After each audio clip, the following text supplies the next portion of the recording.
Hey, look at that. I'm doing another one of the random, just kind of vibing videos where I'm raw dogging off the cuff stuff.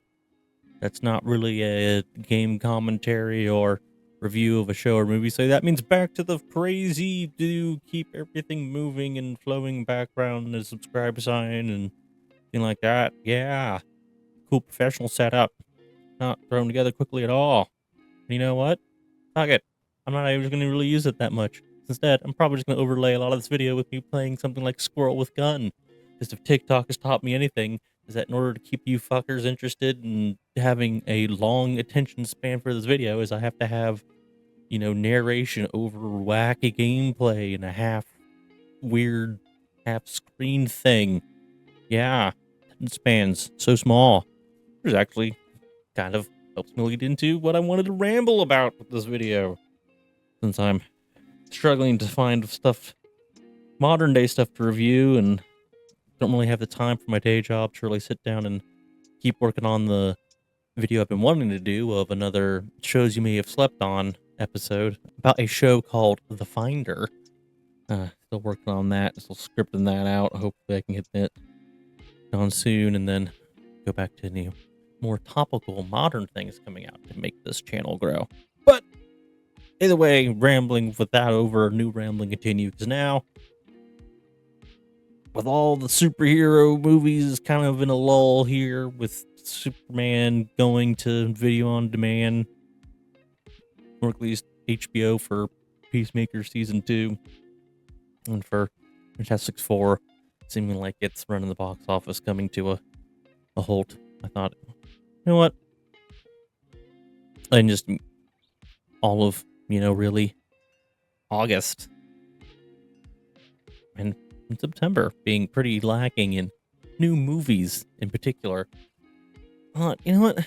Might as well get some of my rambling thoughts out there about just the state of movies and movie theaters and why I think they're in the trouble that they're in right now.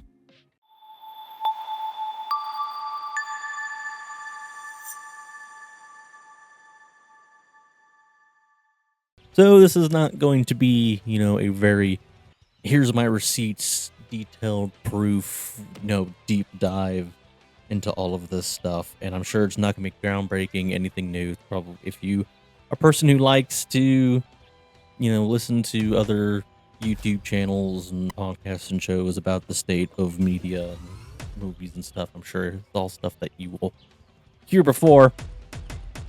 But I was kind of ranting to myself while at my day job and thought, I as well record something like this, get a video out there, try to help the channel grow, get in the algorithm and everything like that, and just kind of give some quick thoughts and perspectives out there about why movies don't seem to be doing very well in theaters anymore and why it seemed to be, theaters are dying.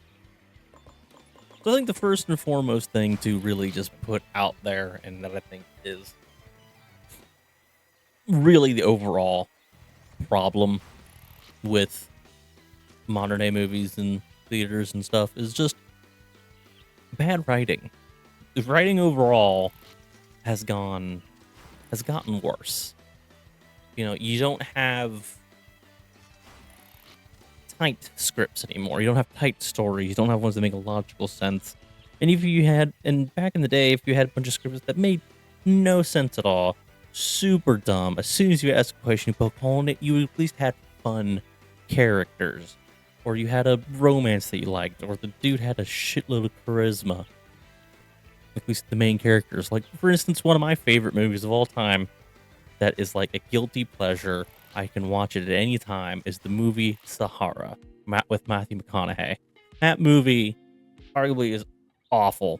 Technically awful. So they do so much stuff in that movie that doesn't make sense as soon as you go, why isn't Civil War ironclad in the desert, in the Sahara Desert? And just they have to throw a line of they just happen to make it across the ocean. It's nonsense. But Matthew McConaughey is fun in it. And excuse the paused edit because I can't remember the name. the one that looks like Penelope Cruz, but is it Penelope Cruz? No, the one that looks like Selma Hayek, but isn't Selma Hayek because it is Penelope Cruz. Matthew McConaughey is charismatic and fun. Penelope Cruz is hot and spunky. And then, yeah, Steve Zahn as Al is hilarious. They have a good dynamic with the trio. It's fun action, wacky stuff, pretty original if not realistic. And I just enjoyed it for what it was. And there's not a whole lot of stuff out there that I can like enjoy it for what it was coming out. And at the same time, you don't have something that's like as, you know, deep and tight and well written and well performed and directed and everything like something like The Godfather. You just have slop. You have stuff that is just terribly written, makes no sense. There's no oomph put into the characters. There's no real charisma anymore. Every woman is written like a man, and every man is feminized down to be saved by the woman. And you're starting to get into different cliches of movies that aren't as entertaining and fun. There's a different kind of formulaic coming out that just doesn't really seem to be grabbing people's attention. And they've even started doing this whole new thing, at least with streaming. It's basically said to write stuff for the second monitor. So if you're sitting at your desk and you're doing work or you're doing chores or something to have on in the background, something that you don't really need to visually see anything, you can just hear it and kind of know what's going on. So they'll have this dialogue that pretty much is just speaking everything that's seen in very clear, specific, almost robot-like, that no one in real life really talks like. And so it's just something that you can be there looking at your phone, doing literally anything else, and have this movie that you've never seen before, or TV show that never seen before on this other monitor or TV behind you, and get to understand what's going on. That's, having a genre like that on streaming makes sense, and I admit that I like a lot of that stuff sometimes, because I don't like to just do things around the house silently. I like to have like a YouTube video on, or a show I've seen a million times, have episodes in the background. Like Top Gear is usually playing in our house multiple times a week. When we can't think of anything to put on, we just put that on and we go about our business. But that's starting to creep into movies, because movies don't really do DVD sales anymore, or they don't go to a rental store or old shipping mail rental Netflix. It all goes to just like regular Netflix, or whatever streaming service the studio who made the movie wants to send it to. And so it's like, hey, if no one's going to see it in the theaters really because of multitude of reasons that I'll get more, they're just going to go into... They're just wait to go into streaming and they'll second monitor, so we might as well make our big blockbuster written as if it's going to be a second monitor. Oh my god, no one really liked it. Why didn't no one go to the theaters? And we didn't really get a big podcast off that. And it didn't bring up any subscribers into this thing, which is the real thing that can make some money with subscription services, is bringing in subscribers. Oh, woe is me, what is happening? We're not making any money. Wah. Yeah, that's not the only problem. Not just that bad writing, it's probably the main, because I think if you had good writing and good work to have people bounce off of, I think it'll make it so much easier to make a good movie. Again, it's not 100% necessary. There's really fun slop that people just absolutely adore. It has terrible writing, but other factors came in that elevated the movie and made it work. You're never going to go wrong. Well, you absolutely can't go wrong, even with bad writing. But a really good, well-written script makes it more of a challenge to make something bad. And then, of course, one of the big things that, it's kind of everything kind of leads back into writing. But one of the big things that's put into modern day writing that I think everyone, most real people, not the people who shout the loudest on social media, but I think majority of the normal people out there can agree on is that there's too much politics written into these films or portrayed in these movies, or not so subtly put in front of your face in these movies from both sides. From both sides. I personally, I don't want politics in anything. If they have politics, I don't want it to be like modern day, or I don't want it to be one-sided. You know, like there's political thrillers that, of course, but you know, most of the time that's America versus some other country. Like, I don't want, you know, modern Disney, you know, woke, whatever shit, or, you know, whatever Marvel's been doing. But I also don't want, you know, Angel Studios is looked at a lot like the conservative one. They're more like it, but they're not really the more low budget, and they do kind of lean that way, but not like super MAGA way. It's more like just the stuff that seemed like it was too much there. And a lot of stuff I don't want to see either. They're low budget and they do well. Look good on them. They're making like a Passion of the Christ 2 or something. I don't want to see that. It's not really political, it's more religious, but you know, like I've seen one or two like Daily Wire movies and they suck. They do. They're not that great.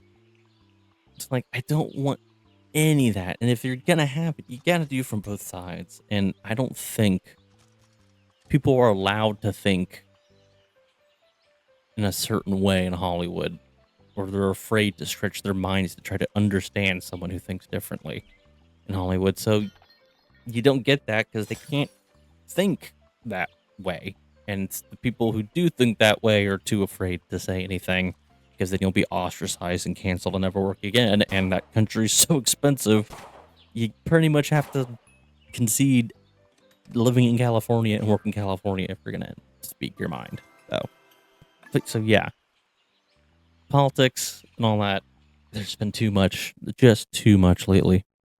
It feels more one-sided than the other, but I still just like to make clear that I don't want any one of them anywhere. And if it is, it needs to be equal, or just make it America, make it against other countries, make it a little slightly patriotic, or good reasoning why. You know, yeah, you still get people shouting the loudest saying, how dare you portray, you know, a Russian dictatorship mob that way. There are people too. America's just the bad, blah, blah, blah. But you get less. I think you do. Again, I don't have any receipts to prove this. This is a rambling, but I think you get less. It's one of the things that I've hinted on a lot in videos on this channel.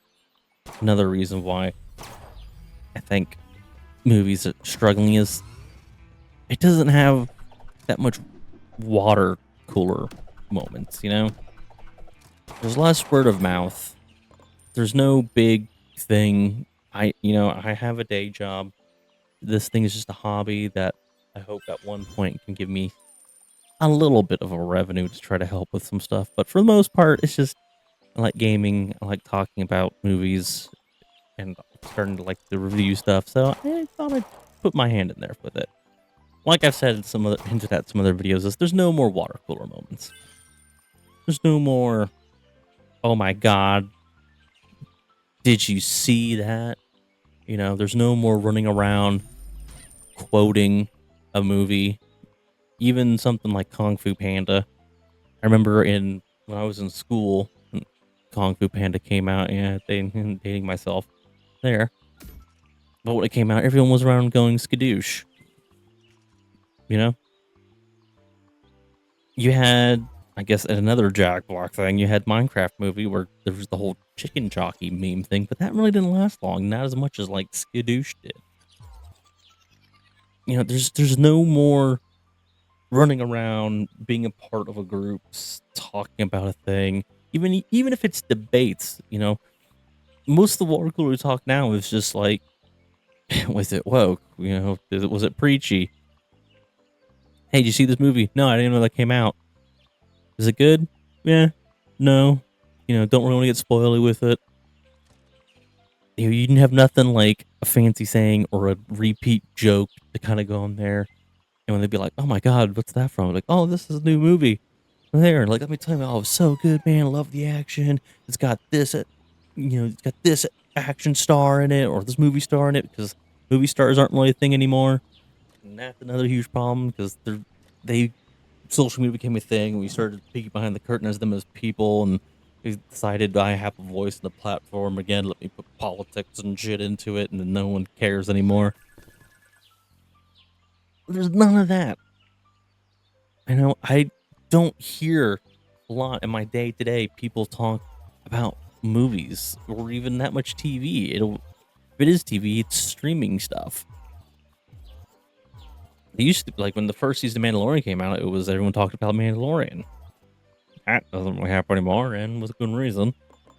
But now it's a lot of, hey, do you like anime? I guess, yeah, it's cool to like anime now. Say I like anime, and they'll talk about that stuff. Or I've am with some computer more oriented people, and whenever someone new comes in, they'll try to be like, "Hey, have you read Tolkien and Lord of the Rings?" No. Oh my God, you actually haven't read Lord of the Rings? Have you even seen the movies?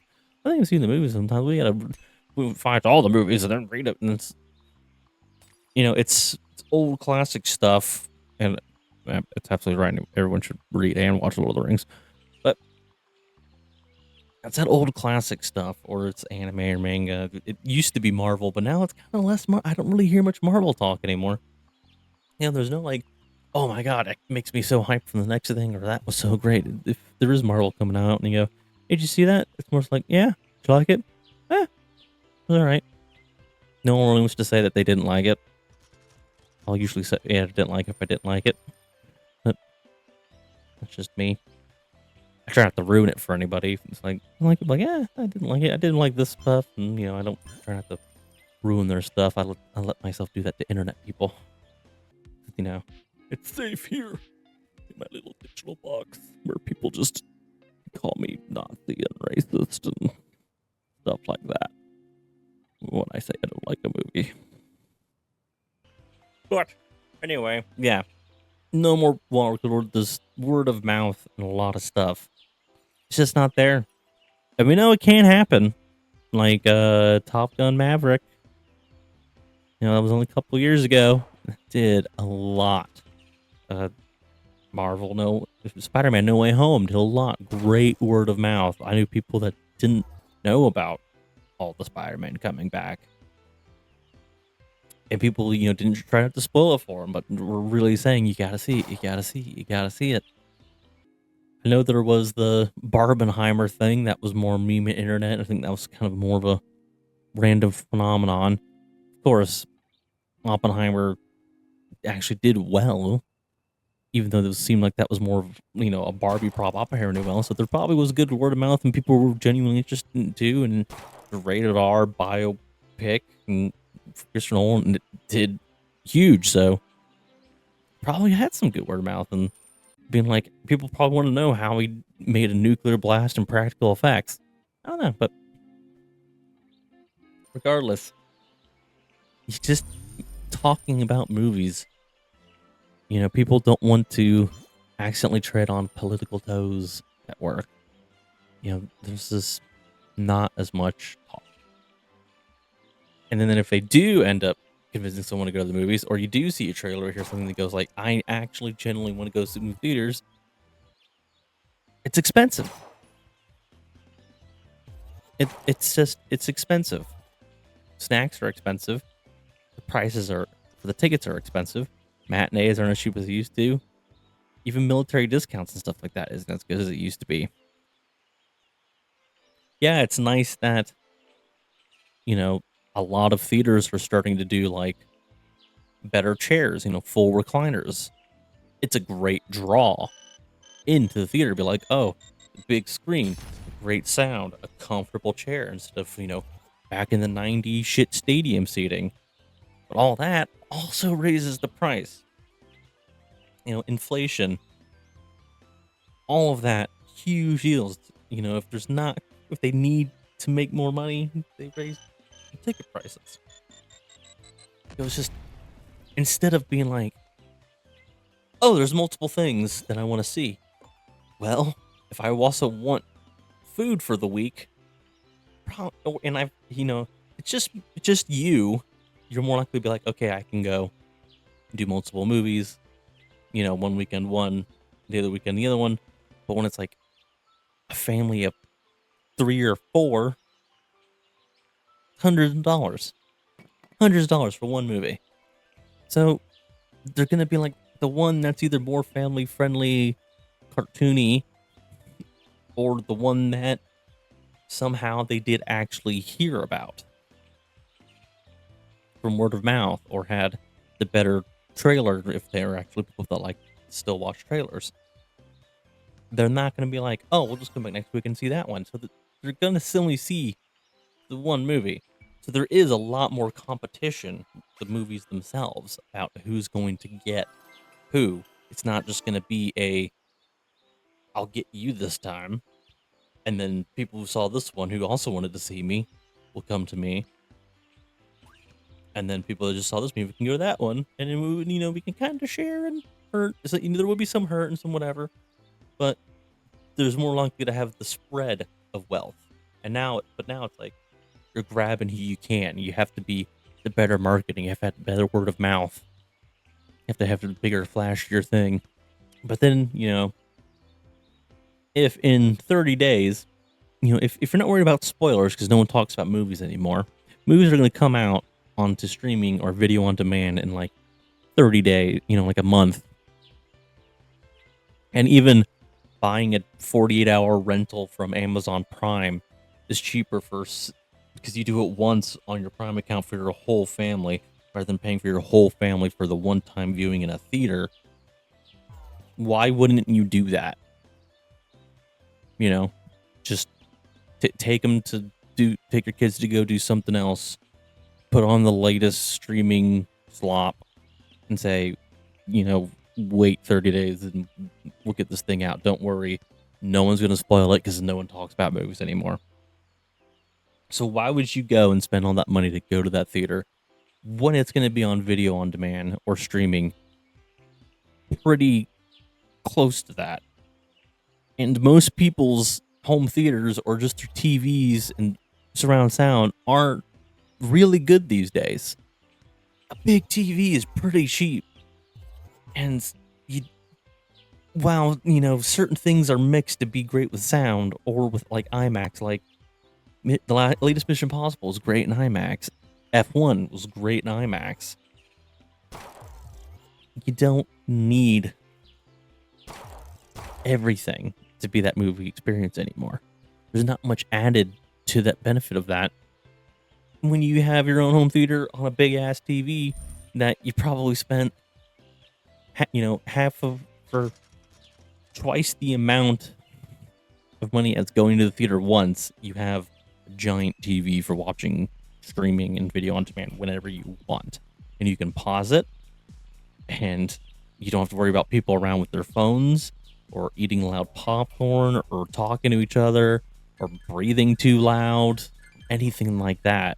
You don't have to hold it for 2.5 hours if you're actually engrossed in the movie to see something. You can wait till kind of a lull between the stuff with the dialogue that may not be that interesting. Pause it, go back, grab yourself another beer, and then go. So there's so much more convenience appeal. Just wait that like 45 days. Because you're not going for the cultural phenomenon anymore. You're not going, oh man, I'm feeling left out of this jokey referencing stuff that people are doing, or oh, Bill Bob said this was so good. And, I want to know what he's talking about. I want to talk to them about it before, he forgets and moves on to the next thing. There's none of that anymore because it doesn't matter. Because it's just like, hey, would you, sitting there, lol, try to make small talk. It might go, you watching anything good lately? And yeah, and since everything's badly written or second monitor slop, I'm not gonna have much to say. I know people couple weeks ago, I overheard people say, "Hey, I finally watched Gladiator 2. What'd you think of it?" And I was like, man, I haven't heard someone say the words Gladiator 2 in months because that movie came and died. But that's what it is. It was just they didn't get around to it there, and then they saw it probably on the, hey, it's free on Netflix this week. Might as well, we can watch that. And like, you don't have to be. So if you didn't have time to go to the theaters, or if you wanted to hang out with friends, or go to a beach, or go to a bar, or whatever, and you didn't want to go take 3 hours out of your day to watch the theater and make an event, you don't have to, because it's all gonna come to streaming pretty quickly. And then, since cable's dead, there's no more like having to wait to be lucky that it comes on TV on like TNT, and you just have to sit through some ads and stuff, or you don't have to go to Blockbuster, rent it, or anything like that. Okay, there's another thing that's affecting the theaters. It isn't directly the theater's fault, even though I would arguably the allure of wanting to go see a movie isn't really the theater's fault that much. I mean, they can only do so much other than like somehow make snacks cheaper and the more comfortable seating, like you said, or be able to have people get tased in their chair if they talk too loudly. A lot of it is up to the movie.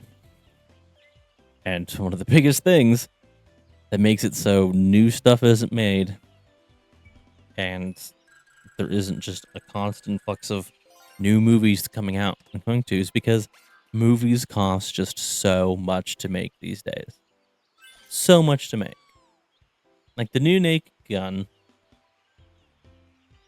I liked it, thought it was funny, wish it did better, because it had like a $50 million budget, and I think it made like 80 million. So if the marketing budget, and it seemed like it was a pretty decent marketing budget, was like 20 million, it means it barely made any profit.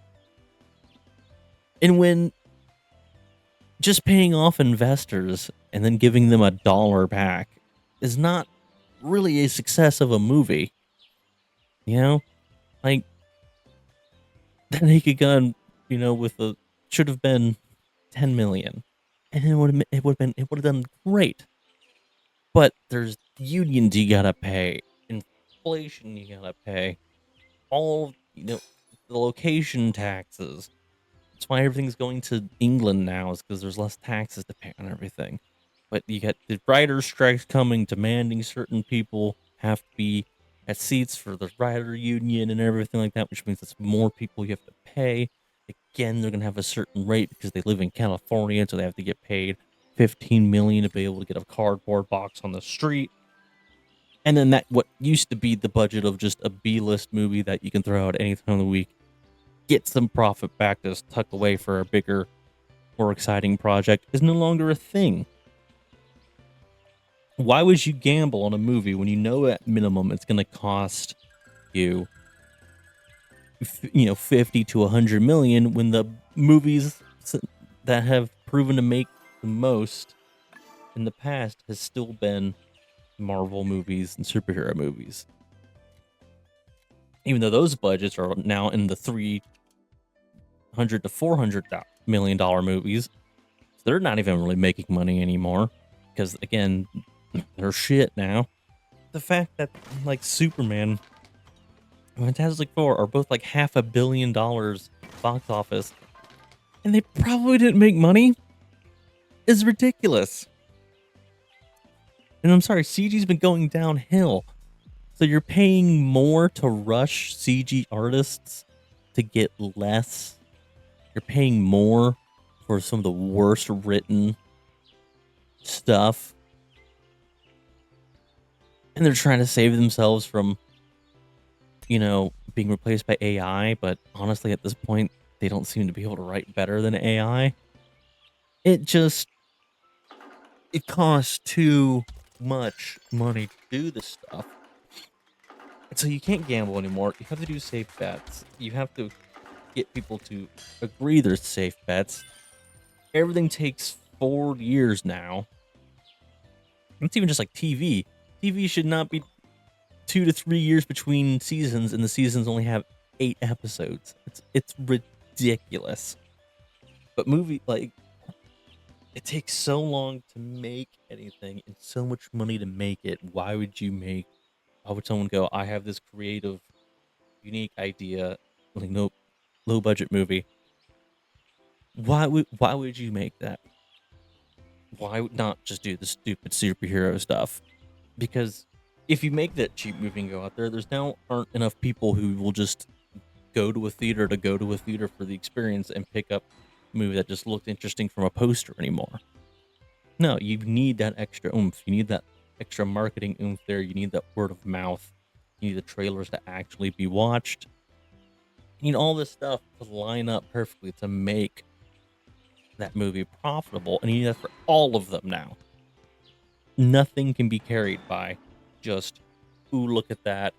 I'm a guy who loves movies. I'd love to go every weekend and just see what new things out there. So most of the time, it's not something new. It's a re-release of something back in the day. And it just costs too much to go every weekend. Well, why do it? Why do it? So I have one more point. As more TV related to movies, I think it still makes for movies. And that is a lot of media and movies and mostly TV and stuff is they're not made for men anymore. No, cue the you're a sexist comments. You know, that's half the population is men. I'm not saying women can't write for men or run studios, even though I think Kathleen Kennedy should be fired from Lucasfilm. I really don't care if it's replaced by a woman as long as Star Wars kind of goes back to a boy brand, because I'm sorry, Disney. A lot of people, Star Wars was a boy brand, and them trying to make it a girl brand and feminize it is not working out. You know what? I wholeheartedly believe women can make stuff that men like. We're not complicated creatures. You know, put a pretty girl in there, put some nice weapons, a little bit of comedy, good action. You know what? Have a pretty girl, slightly revealing tight outfit, attractive guy that makes us go, damn, I wish. Let me go to the gym and be jacked to that guy. Make him do like the Marvel, required shirtless scene to make the girls moister than an oyster, and have them bring in a second round of mopping into the theater. Yep, this one's wet. This one too. Also wet. Huh, this one's dry, but the back of the seat in front of it is wet. Do all that. That's fine. But you just still have to make it, like, put a little more macho in there, you know? Books have made a great recovery, because now they just have, like, I can fix him dark, brooding male characters fucking women in their fantasy books and shit all the time, and they're selling off the shelf. Granted, they're still also. And, like, they still have the women doing badass, being the chosen one and stuff like that, but they're not, like, also built like Arnold Schwarzenegger on steroids and just sitting with their legs open and essentially being written like a dude. They're still like, I weigh 80 pounds, petite nothing, but I also dual wield these swords and ride 5 horses while my long hair flows in the wind and is not doing that weird cut on the side, swooped over lesbian thing that we see everywhere. And they're like, this man, I just watched him decapitate stuff, but he also has that sensitive look in his eyes, and then he choked me while doing things to me. Like, you're like, they're like, you can make shit. Girls like manly dudes, guys like manly dudes. Like, it needs to be more back in there. Again, you'll find a bunch of dudes that'll love it if the story just makes no sense whatsoever. If there's just some great action, attractive women, and just charismatic men being men. Another thing, because that's half of your audience. having, reality show slop drama, murder mysteries, stuff like that, that things will never die. Having, rom-coms, if the budget's brought down and the people are made attractive, will never die. Women will always drag men to that. Women will always watch that stuff on streaming, and good on them. There's nothing wrong with that whatsoever. I occasionally like watching it myself. But the men still need something to drag the women to, and for them to be somewhat okay with, because they like that stuff too. They can. But you need that stuff for the guys to want to drag the women to, not just what the women want to drag the men to. Stuff that the guys can become obsessively passionate about. Buy all the toys, all the merch to help funnel money back in after movies that if it has a weak theatrical release, because that's how cult classics are made, DVD sales and merch sales and things like that. So you need all of that. TV shows and movies, both of those are suffering from the lack of made for men-ness, and that needs to come back. And you really don't need the old cocaine fueled Harvey Weinstein sex bed doing it. It's not that hard of a thing to do. I'm sure lots of women can do it, because we have years and years of examples of how to do it. And some of the most renowned, beloved, one of the most successful things happening right now is anime, and some of the most beloved and renowned anime that men obsessed over for a long time. And women, but let's be real, anime is still primarily men and waifus. One of the biggest successful ones, Full Metal Alchemist, written by a woman. That has some of the most manly shit in it. And great characters. I was obsessed with the alchemy system in that anime for a long time as a kid. I bought so much shit about the manga. I would draw the circles everywhere because as a person like a STEM field, I loved that idea of just basically doing STEM like things with magic.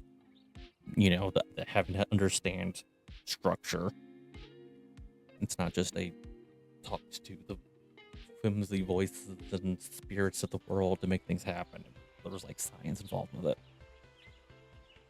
So that's just a personal experience for me, but also the fact that it's one of the most successful anime and manga ever in the world, and it was written by a woman. It just proves that it can be done by anybody. It really can.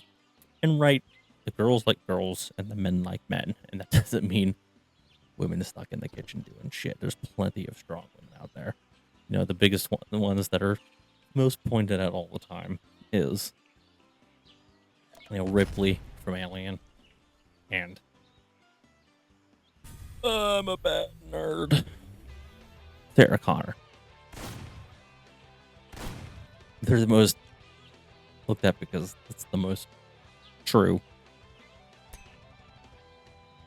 But so many of the women that put the men in place stuff,